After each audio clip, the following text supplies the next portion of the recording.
Hello and welcome to How to Deal with Grief and Trauma. My name is Natalie Himmelrich.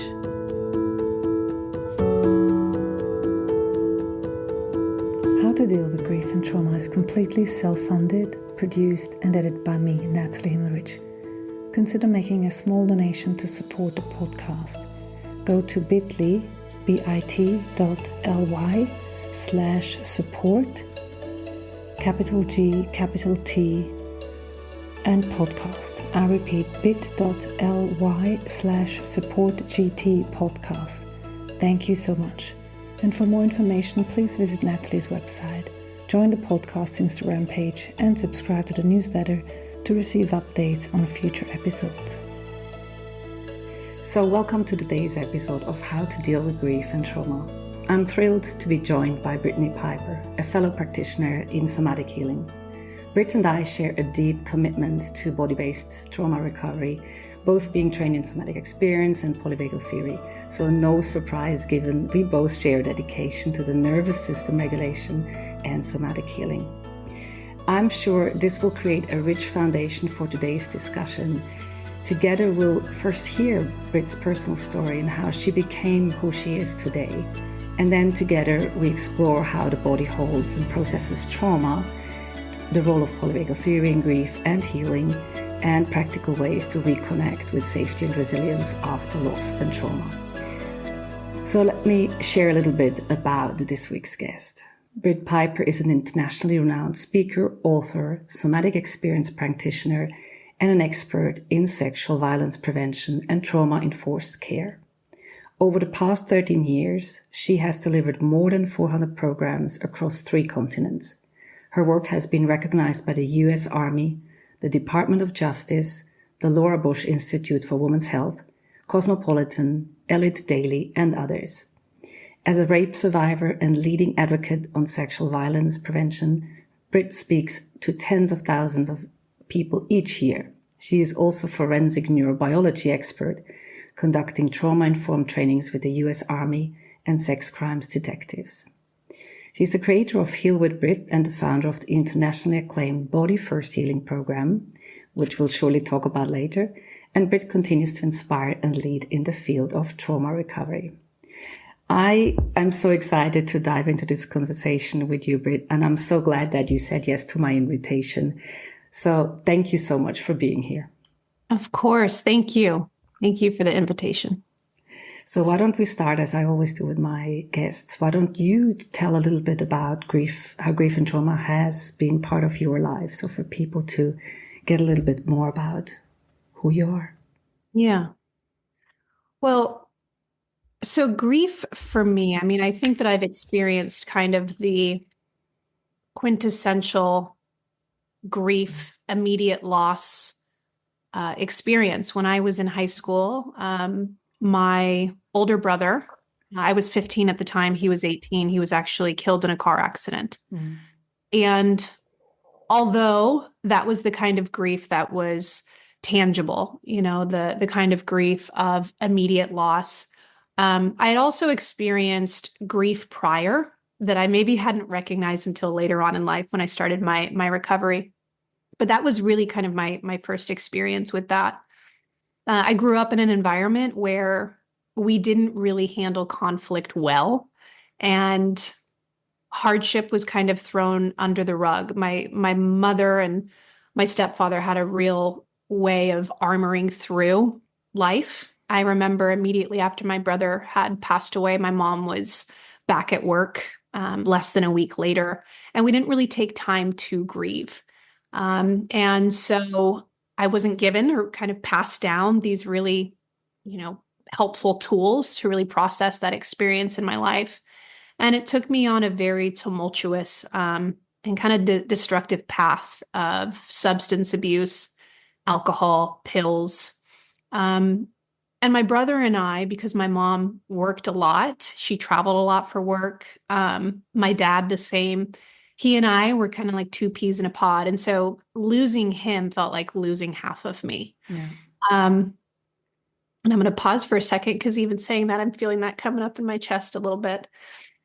So as a young person, I didn't know how to handle that. And I really clung on to Dominic, to the memory of him. I remember after he passed away, I would listen to his favorite music on repeat. I would wear I remember he had this puka shell necklace that I wore all the time with his favorite little ring around it. And I wore that for years. I really enmeshed myself into his life. And in some ways, I felt like that was helpful. And in some ways, it was also harmful. Um, I started playing lacrosse, which is a sport here in the US that he had always wanted me to play. He was, um, the captain of his team. He was going on to play lacrosse for the Army. And so after he passed, I also started playing lacrosse to kind of follow in his footsteps.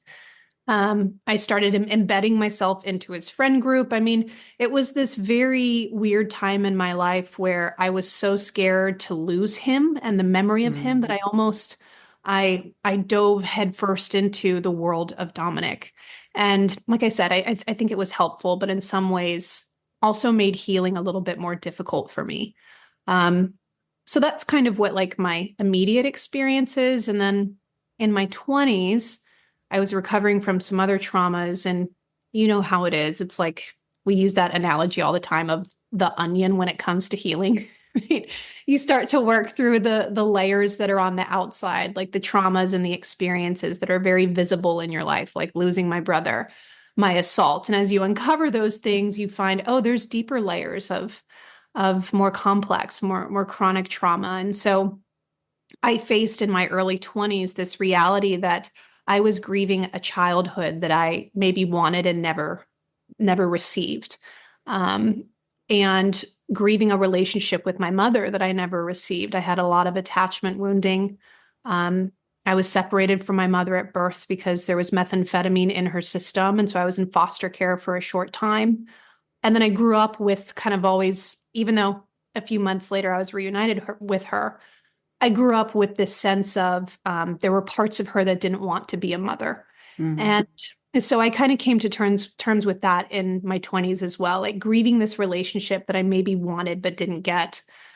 And then that really came to life, that grief, when I became a mother myself about 4.5 years ago. It was really mirrored to me how much work was still needing to be done. And so we've actually been navigating that process of grief together, of this mother-daughter relationship that we didn't get to have. It's been beautiful, but it's been painful. So those are probably my two, I would say, experiences that really stick out for me when it comes to grief.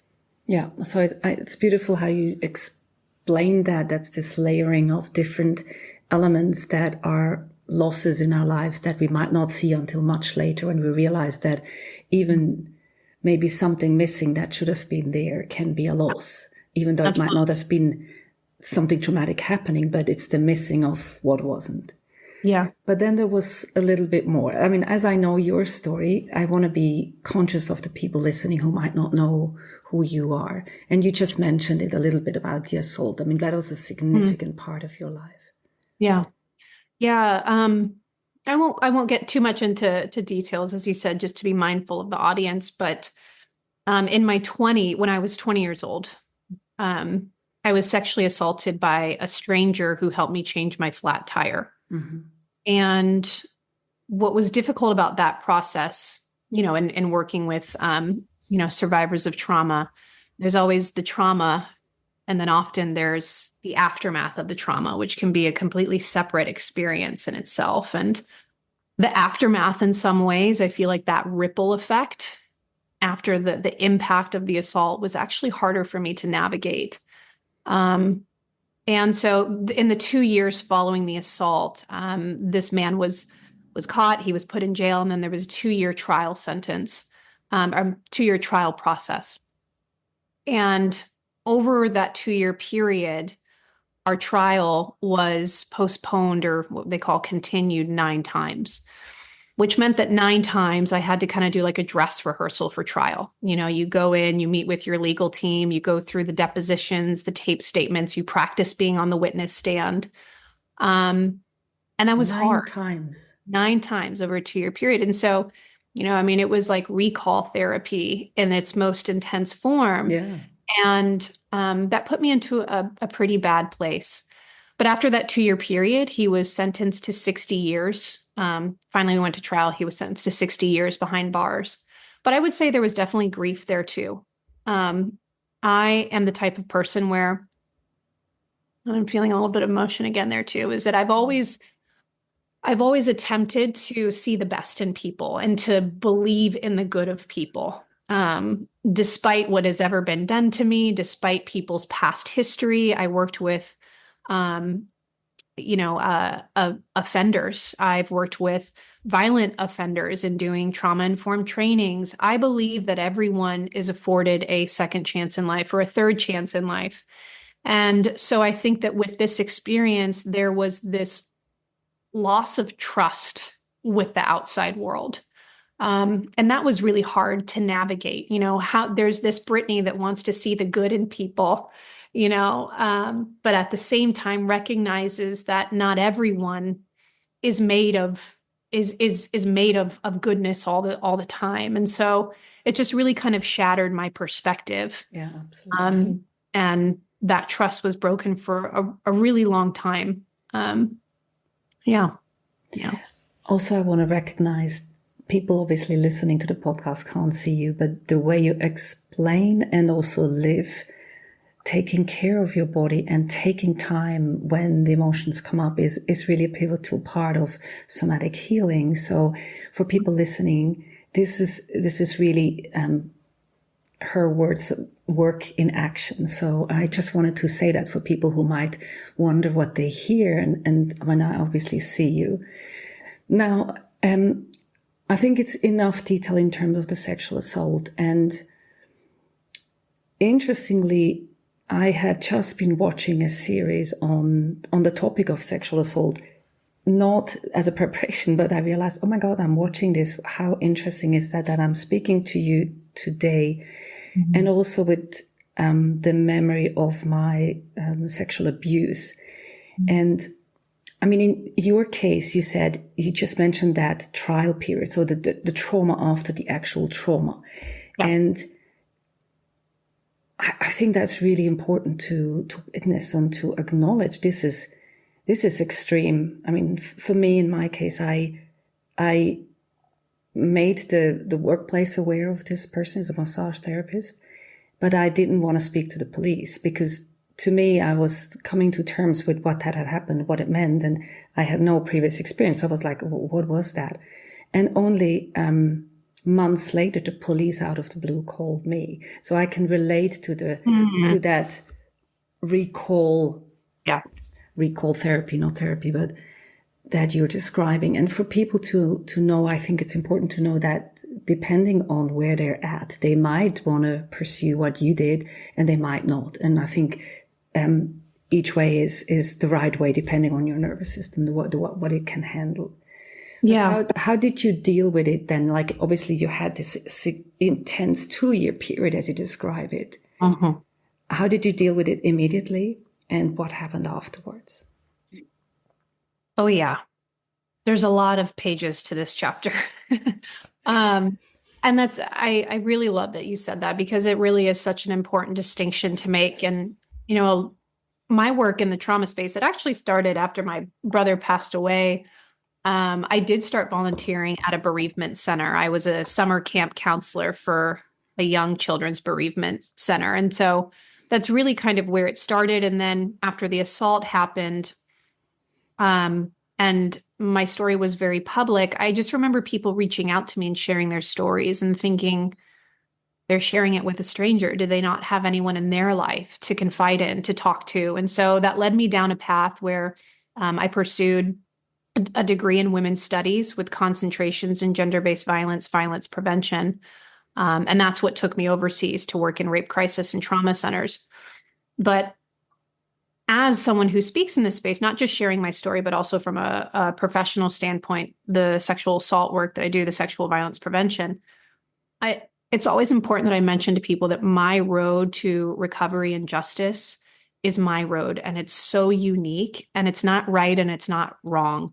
And so I love that you said that what feels right for each survivor is what is right for them.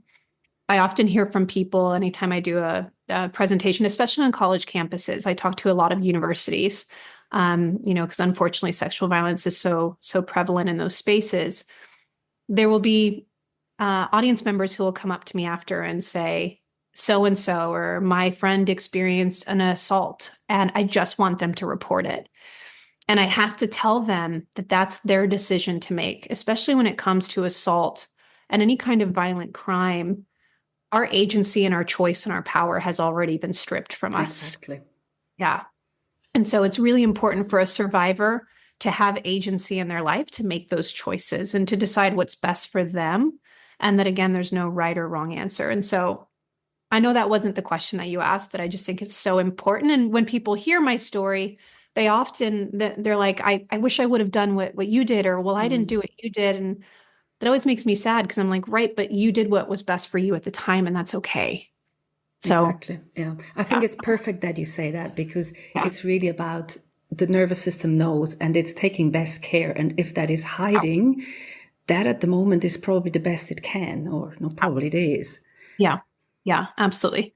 So, your question was, how did you handle it in the immediate aftermath? And then what did it look like after? So, just to give a little bit of context. So the night of my assault, when it happened, I drove home after the incident. I mean, by the grace of God, this man allowed me to live. And I remember driving home, and just for, again, context here, there were a lot of injuries to my face. If you saw me passing by, you would know that something horrible had happened. I arrived at home, and my best friend, who was out with me that night, again, we were 20 in college, she was asleep on the couch, and I woke her up telling her what happened. She looked at me, and her response was, go to bed, sleep it off, we'll talk in the morning. So I carried myself upstairs, I put myself into bed, and as I was desperately trying to kind of cry myself asleep, my roommate, another individual in the house, she heard me. And so she came into my doorway. She simply looked at me, like she didn't analyze, she didn't sympathize, she didn't need to know what happened, who, what, where, when, but why. She simply just picked me up out of the bed without saying a word. She carried me down the stairs like Superman. She put me in the front seat of her car, and she drove me to the hospital. And she called my parents on the way. And had it not been for her, I actually don't know that I ever would have reported what had happened. Because we know that the science shows that when you experience trauma, your logical, rational brain kind of goes out the window, right? Yeah. And I was just in a state of shock. The thought hadn't even occurred. Go to the police, go to the hospital. You're seriously injured. So I was in the hospital for a couple of days. The police showed up. I made a report. They found him a few days later. But for that 2-year period, I was incredibly dissociated, very dissociated. I was leaning back into alcohol and drugs as a way to numb, as a way to escape and avoid. And during the sentencing, he was sentenced. And I remember watching the news the following night after the sentencing, and the news anchor saying, 20 years of covering court trials, I don't believe we've ever seen a rape victim who is this poised. They used the word poised, this composed, who was able to look her rapist in the eye and said, you did this and you're going to pay. And what people don't realize is that during that time, again, I was at the lowest point in my life. And so although from the outside, and this is kind of that muscling through that armor of functional freeze in the nervous system, right? Like people say poised or say you're so strong, and it's like, no, I'm just perfectly functionally freezing. Exactly. I'm doing it really good, right? You can't see it. Yeah, you have such a brave face. Well, but on the inside, I was a complete mess. I was the lowest point in my life. And so to kind of end this story here, not even 30 days after that sentencing happened, I was out one night with my partner who was drinking and driving. I was in the passenger seat. And I always say that should give you a very good indication of where I was at the time in my life. He was pulled over, he was arrested. And as the police officers went to pull me out of the car in my impaired state, I had been drinking a lot of alcohol that night. In my impaired state, I went into a trauma reenactment of a man touching me in a car. and my assault, and my nervous system went into a fight response. And I ended up in a jail cell that night with 2 counts of battery on an officer with injury. And I stayed in that jail cell for 3 days because my parents weren't going to bail me out. But I felt like it was in that jail cell. That was like the first time, like in this 6x8 cell by myself. I was in a literal orange jumpsuit, that I was forced to come face to face with a lot of the grief and the emotions and the pain and a lot of the experiences of my past that I had been running from. And it was terrifying. I mean, full body, trembling, shaking, wailing, emoting. But I remember going before the judge a few days later before I was processed out. And she said, "I know who you are. You're the survivor from that sexual assault case." I said, "Yes, ma'am, I am." And she said, "We're going to drop the charges, but you need to learn to live with your pain better." And that was kind of the turning point for me, because I recognized she didn't say you need to learn to get over your pain, get past your pain. You need to learn to live with your pain. And for most of my life, I had been taught the opposite. Absolutely. Right? And so from there, things really started to change in my life. I also left that experience in that jail cell feeling viscerally different in my body. So much different. I felt lighter. I always tell people it's like when a doe or a fawn is walking for the first time, like Bambi. Like it felt different. And after years and years and years of conventional therapy, talk therapy, I was like, wow, what just happened in that jail cell? Because that doesn't happen in my therapy sessions. Right. So that kind of opened the door to this entire world of somatics and nervous system healing for me. I got really curious, and that was now 14 years ago that happened. So I remember that sentence from the peek into your book I had. So thank you. That's, by the way, that's Britt's book, who's coming out in a month as of recording this on the 25th of March. So learning to live with your pain better. And I think now that you tell the story, it seems as if this is the heading of what happened next, of diving into, well, what does that actually mean? How can that look like? And this is how you describe it in there. But it's such a great sentence. I mean, this is like a enlightenment sentence, right? About how this is about somatic healing. It's not about getting over or passing or moving on. It's about how am I being with that? Mm-hmm. Yeah. How can I create I'm sure there's so much dialogue out there about nervous system regulation these days, which is so beautiful to see. But I have really found in my personal and professional experience that what moves the needle forward the most when it comes to regulation is not so much the practices and the regulation that we see, but it's more so how we're relating to ourselves, to our experiences, how we're attuning to the anxiety that emerges, that body memory that emerges, where our body tenses up when someone raises their voice, and recognizing, oh, this is a young memory that's coming up in my body right now.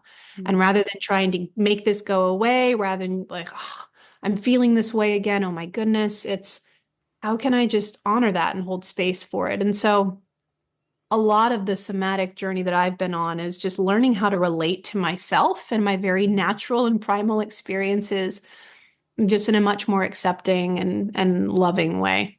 It's like learning to mother ourselves, right? Yeah, absolutely. Yeah. That when you spoke about that, the picture came to me of a memory that I have of my daughter when her fourth birthday party was finished. And she sat on my lap and she was crying. And I didn't know what was going on because the birthday party was over, but she was starting to cry, and she cried for about half an hour.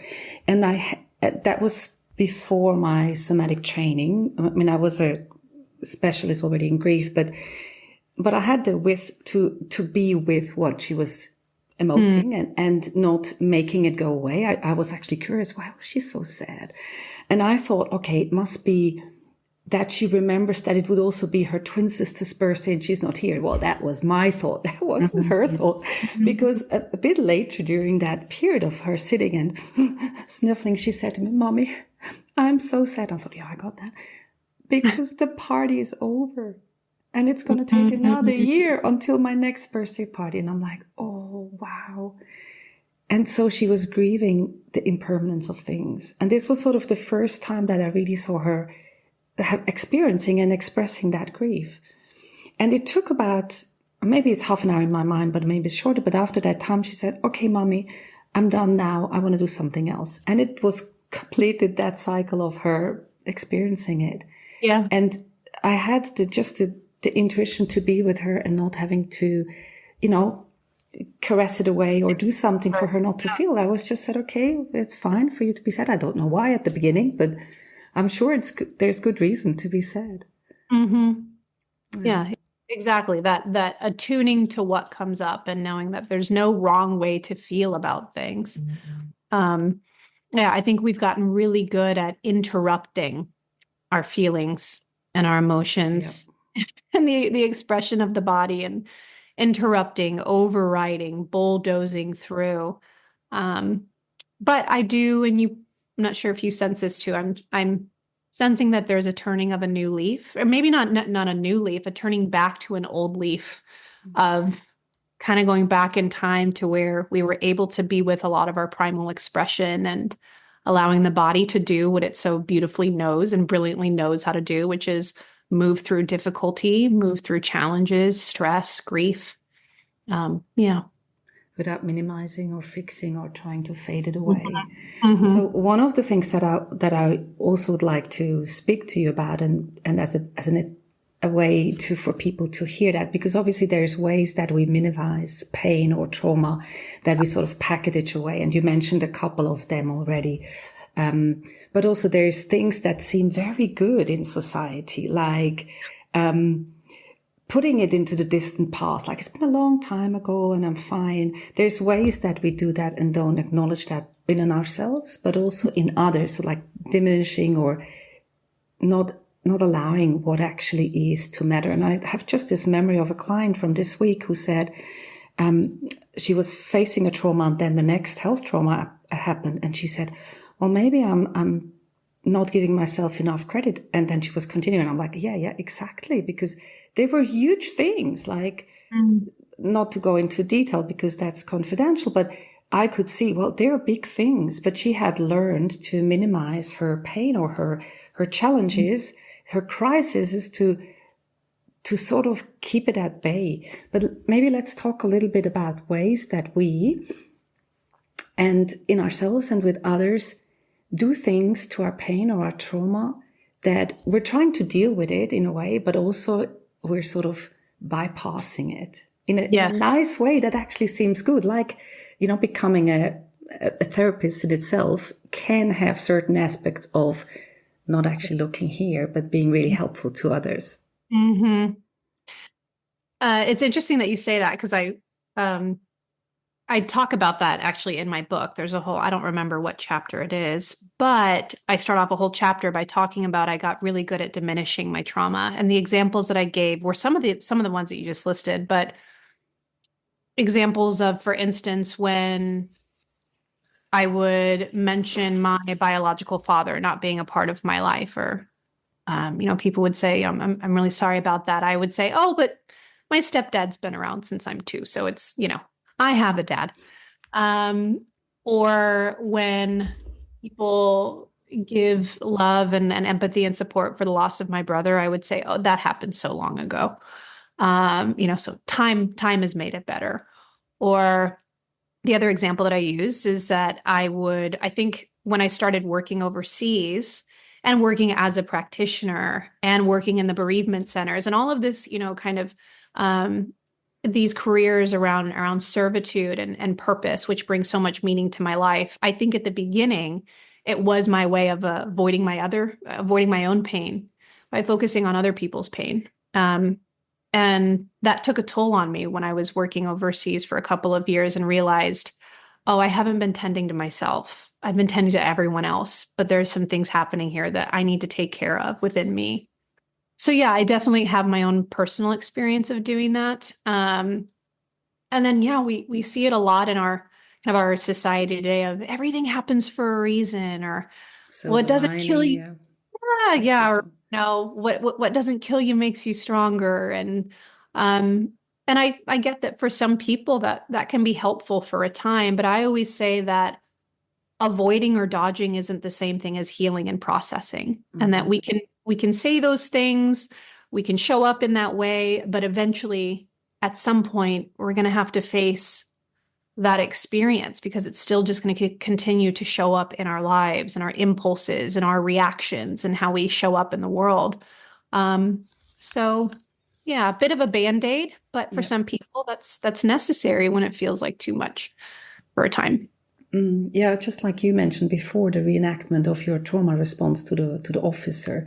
And I Yep. think, I mean, there's also ways that we have learned as a society to deal with someone's pain, which is something that we might not feel or that something resonates in us. And there are statements that come out that are intended to be helpful or supportive, and they might even be cognitively truthful. As an example, I have heard sentences like, at least you've got one and she's healthy, given that I had twins and one died, which is cognitively true. It's a fact. There's some Mhm. mothers who had a stillborn and they have no child, but they're still emotionally barren and they're bypassing the actual pain. And I think it's because we as a society have learned to fix things or fade it or make things better or jump ahead because it's Yeah. too hard. Like Hmm. when a client, like the other client that I just spoke about, she came with the problem and I could immediately see what would happen naturally. It's like a problem. I have a reaction. I was a bit shocked to what she was saying. And then it's like gathering evidence or what's had happened, what's going to happen, finding solution to be better again. But I Mm-hmm. stopped there and I said, well, let's have a moment there and sense into your body. How is that? What do you notice? What sensations come up? And it's a practice with ourselves, but also a practice that we do as practitioners with the clients. Because, you know, like when you were saying before, when you explained the trauma in terms of the assault, and what came out really beautifully is that the first person that you met at home wasn't really able to meet you in that, or she might have been also drunk or whatever. Hmm. But the trauma happens without a relational home. So the second person that then met you was there with you in that aftermath of the trauma, which then makes a significant difference to what you're already going through. Yeah. There was safety to be found. Yeah. And I think this is where internal family systems and somatic parts work can really be such a beautiful modality to use when we're blending together, you know. I like to blend together modalities, but and it's such a way of validating all of our experiences. It's like a part of me can hold that conceptual and that cognitive awareness, right? What is cognitively true, and I can have appreciation for that, and I can feel that in my chest, and it feels like warmth, and it feels like gratitude and reassurance, while at the same time another part of me feels frustrated, or another part of me feels that grief or that sorrow, and I feel that down here in this emptiness in my belly. And I think the world is so black and white sometimes that we forget that there's so much nuance and gray area within our experience, that a part of me can be grieving while another part of me is also grateful or happy or present or curious or whatever that is. And so, um, you know, two things can be true at one time. And for me, that's been a tool that's been really helpful in learning how to come into my body and like hold space for things that feel really uncomfortable, while also being that person that was wired to believe in the good of people and, you know, try and stay positive and have meaning in life. Both things can be true. Yeah. Especially those seemingly contradictory parts that we have at the same time. Yeah. Yeah. So one of the things that I would love to ask you as well is a lot of my clients, they or those who are listening to the podcast, they might wonder, well, is there a way for me, wherever I am in my grief or my trauma journey or parts, I don't want to say journey, but in the way that I'm dealing on healing or processing my trauma, that I feel stuck. And we speak a lot about the stuck states, but to bring it to the people in a way that they understand. So if they can maybe figuring out what's going on in their situation, in their grief or in their trauma, let's take that a little bit apart for the sake of this time we have. Yeah. So the stuck states are, when your nervous system experiences something that it perceives as too overwhelming for it to cope or manage, what can happen is your nervous system and your body, your mindset, your emotional landscape can get stuck in this kind of threat response, where we can get stuck in a fight response. So for instance, with my sexual assault and during that 2-year period, something I didn't mention is that I was very dissociated, but when I was not, I was very angry. Mm-hmm. And when I would drink, this anger would come out just as it did when I was arrested. And this was my fight response that had been essentially, quite literally overpowered during my assault. I actually went into a fight response and I was overpowered. And so when that happens to us in life, in any situation, maybe it's wanting to assert our boundaries, but they weren't met with respect, right? So this fight, this healthy aggression gets really thwarted in us. Maybe it's when we wanted to leave a situation, but we couldn't. And so this flight response gets thwarted in us. What can happen is your nervous system can get, we could say, stuck. I like to also say ensnared, right? In this chronic survival state where it's trying to complete this experience, right? Your nervous system is saying, we got to fight. I wanted to fight any and everything, the sky, the dog, I'm just saying random things, but it really overpowered and filtered my life, this anger and this fight response. And so when we're in kind of a shutdown response, which is similar to freeze, but when we're in a shutdown response, it can feel very hopeless. It can feel very disconnected, very isolating. And when we're in a fight response, we can feel frustrated and angry. When we're in a flight response, there's a lot of fear, panic, anxiety, worry. Functional freeze, which I mentioned, is kind of that. It's a blended state where we're in a bit of shutdown. So we feel disconnected from maybe body, from affect and emotion. We might feel dissociated. However, we're still functioning. So I like to say we're going through the motions without emotion, right? There's depression. And I think functional freeze is very popular in our world today. Yeah. And then finally, there is the other blended state of the fawn response. And that is also shut down, right? We're shutting down our own boundaries, our own wants, our own needs, our own authenticity. We abandon that as a way to stay safe. So we put other people's needs first. We placate. We kind of become a chameleon and we shapeshift in order to be accepted. But it's also a flight response as well, because there's this fear of rejection or abandonment or disconnection. So those are some of the stuck states. I'm not sure if I'm answering your question. You do. Intending, but yeah, those are some of the 5 most common stuck states, I would say. And so maybe the question is, well, the people say, okay, I get that now, or I have an idea of where I fit in, but how do I get out of it? People might want to not be stuck. Yeah. And then what do we do? That's what we do, but let's just give people an idea of which way to go. Sure. So, I would love to bring in the polyvagal theory here. I know that you're a big fan of the work too, and you have a background in the knowledge and the practice. Yeah. The nervous system ladder, I feel like, is such an easy way to describe and just really imagine the nervous system. But imagine a ladder that has three separate sections. So at the very top is kind of like your rest and digest state. Technical term, we call it your ventral state, ventral vagal complex. So up at the top of the ladder is rest and digest. When you feel stress or triggered or you're activated in your nervous system, you come down into the middle section, which is your sympathetic state of fight or flight.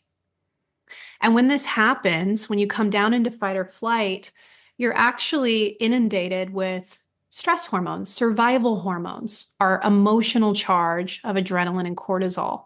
And this adrenaline and cortisol is intended to help your body move and mobilize into fighting or fleeing.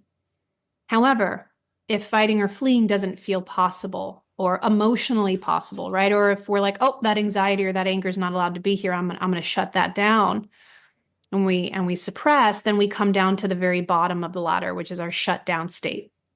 Again, kind of like freeze, but not entirely. But this is technically called your dorsal state. And it's important to know that when you're down in dorsal, all of that adrenaline and cortisol is still stuck within the system. And this is your state of immobilization. It's kind of like hibernation, right? And so in order for us to get unstuck, we have to start to move up that ladder in very small, gentle, and tolerable ways. And so a lot of the clients that I work with who have like chronic fatigue, or they're burnt out, or they experience depression, dissociation, they're usually, we find that they're kind of stuck in that shutdown response. And that can be an exhausting place to be, because suppressing all of that adrenaline and cortisol takes actually a lot of energy. Absolutely. Yeah. So like the level of our exhaustion is usually a mirror of the level of our activation that we have been holding down for so long. It's like keeping balloons underwater and not having them pop up. Yeah, exactly. And so getting unstuck is when we're down and shut down. A lot of the goal here is to first start to become present in the body again, which can feel really scary. So becoming present in the body, becoming present in our environment, those are some places to start. Because it's, I also like to say, we unfortunately can't Spider-Man our way from the bottom to the top of the ladder. We have to walk our way through, and we have to allow the adrenaline and cortisol to be discharged through that fight or flight experience. And discharge doesn't have to look like screaming and raging and punching a pillow or running in place. It can be just expression. It can be heat. It can be trembling and shaking. So it doesn't have to be these big cathartic releases that we sometimes see. But that's kind of like, high level overview. That's really what it looks like. But this isn't something that typically happens overnight. This takes time, gentle intention of growing our ability and our capacity to be able to be present in the body, so that we can experience some of this activation in a way that doesn't overwhelm us like it did last time, but also being present in the body so we can experience what feels safe as well, which starts to disarm that chronically stuck nervous system that's telling us we're in danger, even though we might no longer be in danger. Yeah. You explained that beautifully. And I would add to that just that, for people to understand that cycling through those different states, as Britt just explained with the 3 levels of the ladder, that happens naturally anyway through the day. But the nervous system that has been experiencing a significant loss or trauma is chronically dysregulated into more of a sympathetic or more dorsal activation. And it's a way to just help the nervous system to regulate and to become more flowing as opposed to being stuck. Yeah. So, if people want to get more insights or tips, this is how I met Britt, is she was recommended to me by the Instagram algorithm. And I can really highly recommend that you just go onto Instagram and find Britt, because she gives some small, really tangible ways to have small understandings about all of that, and also practical tools on how to help yourself in that first moment. So thank you so much, Britt. That has been a really beautiful conversation. I'm so glad that we met and that I am allowed to steal this time from your workday to have a personal conversation with you. So thank you so much. Now, to end this, if there was something that you would want to say to people in terms of those people who are dealing with this kind of trauma or loss that you have experienced in your life, now from your perspective of 16 years later, what would you want them to know that they're looking forward to? Mm-hmm. I think it goes back to and what you had just mentioned about the ladder and how a healthy ladder is, or a healthy system, a resilient nervous system is one that moves up and down that ladder with flow and flexibility and freedom. But it reminded me of a saying that Peter Levine, the developer of Somatic Experiencing, says a lot, which is that healing is moving from fixity to flow. And when I think back to the statement that I said earlier of trauma makes you stronger, right? And all of the ways that I was really hardened in my life, and that season of life of hardening up was really a tough season for me.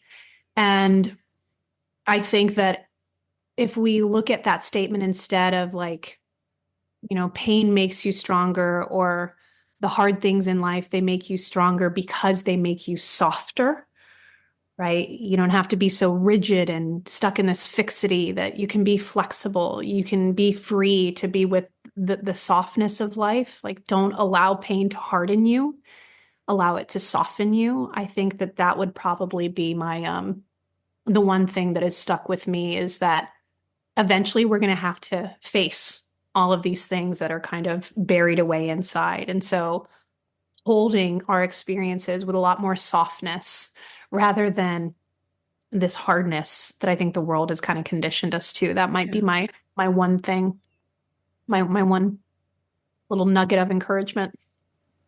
Well, thank you so much, Britt, for this time with you, and all the best with your upcoming book release. Thank you. I'm looking forward to seeing it out live there. I appreciate it. And thank you for this conversation. I enjoyed it. Thanks for listening to How to Deal with Grief and Trauma. If you'd like to be updated on future episodes, please subscribe to our newsletter on nataliehimmelrich.com. If you need grief support, please contact me for a 30 minutes free discovery session. How to Deal with Grief and Trauma is produced and edited by me, Natalie Himmelrich. To support this podcast, please rate, review, and subscribe to or follow the podcast on Apple, Spotify, or wherever you get your podcasts. Thank you. And remember to keep breathing. I promise it will get easier.